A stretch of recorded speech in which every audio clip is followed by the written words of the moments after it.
Kung bago ka pa lang sa aking YouTube channel, please subscribe at i-hit ang notification bell para updated ka sa aking bagong videos. Kim at Paolo, pinag-usapan online dahil sa ASAP ang katotohanan sa kanilang ganap sa Vancouver.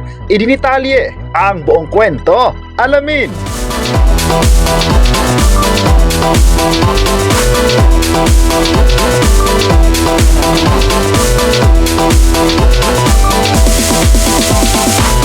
Ngayong araw ng October 30, 2025 ay pasabog kung pasabog talaga ang kidlat ng balita.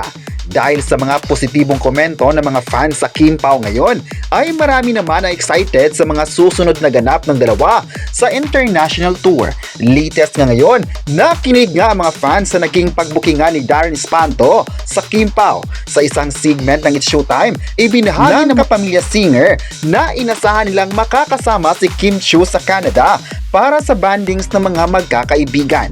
Ngunit sa pangyaring iyon ay nagiba ang lahat dahil ibinuking ni Darren Espanto na ang kasabay niya rito ay ang kaparihan niya sa The Alibay na si Paolo Avellino. Nakita mismo nila sa isang IG post ng Chinita Princess kung saan masayang nilibot nila ang isang lugar sa Vancouver. Makikita na grabe yung kilig na ipinakita nila sa mga viewers, lalong-lalo na sa mga fans na nakatutok nung araw na iyon. Sa social media naman, marami agad nagulat sa ibinunyag ng kapamilya singer na ayon pa nila, isang paayuda ito sa mga Kim Pao fans na talagang nagabang sa updates ng sikat na love team. May nagsabi naman na grabe naman talaga ang sweetness na dala ng Kim Pao ngayon dahil hindi sila nagsasadula lamang kundi mas ipinakita nila ang totoong ganap sa buhay.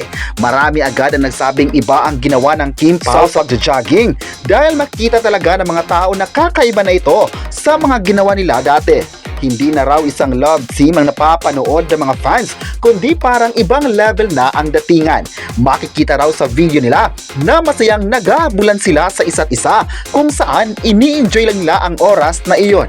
Marami agad mga netizens ang nagsabing parang may something na sa dalawa. Sana raw ay patuloy pa ang kanilang paayuda sa mga fans at sana ay magkakaroon na ang sweetness nila.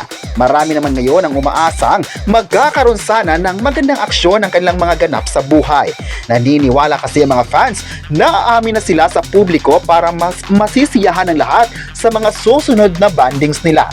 Grabe naman talaga ang pagtanggap ng tao sa Kim Pao ngayon na kitang-kita naman sa mga proyekto nila. Mula simula, sinundan ng mga fanay ang mga shows na ginawa nila dahil deserve ang kanilang mga kasikatan.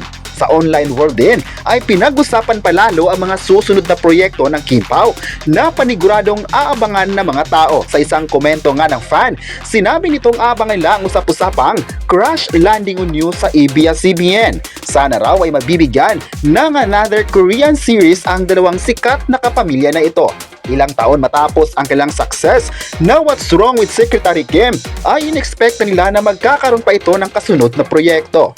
Hoping naman na sana sa kanila na ang proyekto na Crash Landing on You dahil bagay na bagay naman sa kanila ito. May nagsabi naman na hindi na tagapaawat ang Kim Pao sa kasikatan nila dahil pinagkakatiwalaan pa rin ng mga producers sa Pinas at ngayon na usap-usapan din sa ibang bansa.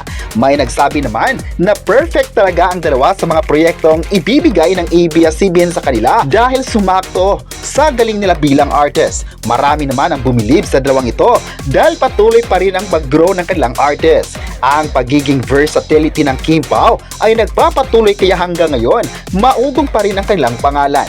May nagsabi naman na isa ang Kim Pao sa mga artistang masisikat pa sa bansa dahil napapanatili nila ang magandang relasyon sa fans at maging sa network. Hindi naman talaga mapapantayan ang pagmamahal ng ABS-CBN sa Kim Pao dahil deserve itong mabibigyan ng proyekto. May nagsabi naman na marami pang nakalinya ng mga proyekto ng Kim Pao sa bakuran ng ABS-CBN kaya abang-abang lang tayo mga kapresko. Sana nga ay susuportahan pa rin ng mga Kim Pao fans ang mga upcoming project nila with ABS-CBN. Sa kabilang banda naman ay trending ang naging komento ng isang netizen kung saan nagre-request na ipapalabas sana sa Netflix ang Kim Pao serye na The Alibay. Ayon pa sa ilang nagkomento, mas maganda kung hindi lang sa Prime Video maipapalabas ang series ni Kim at Paolo dahil may mga tao pa rin na nag-aabang sa ilang streaming platform. Mas maganda sana na sa Netflix mabigyan din ng collaboration ng naturang palabas. Sa success nga ng The Alibi ay mas deserve nitong mabibigyan ng magandang exposure. Pero kahit ipapalabas sa 240 territories ang The Alibi, mas bet pa nila na ma-expose ito sa mas malaking reach. Isa ang Netflix sa mga plataforma kung saan ipinabas ang Kim Pao series kabilang na ang My Love Will Make You Disappear at ang award-winning teleserye na Linlang. At ang performance nila sa naturang platform ay malakas sa mga viewers na dahilan din na trending mga episodes nito. Marami nga ngayon ang nasabing iba pa rin ang Prime Video dahil ginawa ng ABS-CBN na ipapalabas ito sa streaming platform. Dahil alam nilang magiging maganda ang pagpapalabas nito. May netizen naman ang nagsabing hindi na mahalaga kung saan ipapalabas ang The Alibi dahil parehas lang naman yan na magandang plataforma. Alam ng ABS-CBN na magiging exciting ito kung ipapalabas na ang Kim Pao series, lalong na grabe yung init na suporta ng tao sa kapamilya. Nakita rin ng mga tao ngayon kung gaano mas naging patok ang series ni Kim Chiu at Paolo Abilino, kaya ganun din nila binigyan ng excitement. Excited talaga ang mga tao sa mga proyekto na ilalabas ng ABS-CBN, lalo na ngayon na sunod-sunod na ang mga series na inilabas ng kapamilya. Maalala nitong nakaraan ay sunod-sunod ang pagpapalabas ng ABS-CBN ng mga bagong series maliban sa The Alibi. Sa social media nga ay parang na-excite na ang lahat, kabilang na ang series na Ruha at ang What Lies Beneath. Ngunit hindi naman nagpapakabog ang The Alibi na hanggang ngayon ay trending na trending pa rin. Ibig sabihin lang nito na pinaghandaan ng mga fans ang pagsisimula ng series ng Kim Pao sa ABS-CBN. May nagsabi naman na ang suporta ng fans ay talagang kakaiba na makita talaga ang support system sa bawat isa. Sa November 7 naman ay paniguradong mas papainitin pa nito ang mga episodes na ipapalabas sa Prime Video. May nagsabi naman na hindi na talaga magpapakabog ang ABS-CBN sa pagbibigay ng series para sa mga viewers. Ang dedikasyon nila para mas mapapanood pa ng tao ang series ay kakaiba. Never pa talagang nabigo ang mga fans sa pagbibigay ng di-kalibring palabas ng network.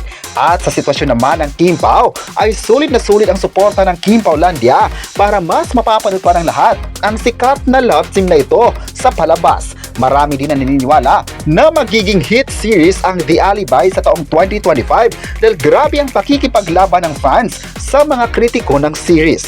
Nitong nakaraan nga ay panay ang bash ng mga bashers sa The Alibi dahil nga hindi bagay raw ang bida, pero unti-unting nawala ang pambabatikos nila dahil ipinaglaban ng mga fans. To the rescue agad ang mga taong nagmamahal sa Kim Pao. Aabangan na natin mga kapresko kung ano pang mga proyekto ang gagawin ng Kim Pao sa mundo ng showbiz. Kayo, ano ang masabi nyo na may ganap pala ang Kim Pao sa Vancouver? I-comment na kung gusto mo ba silang dalawa at huwag kalimutang isubscribe ang ating YouTube channel.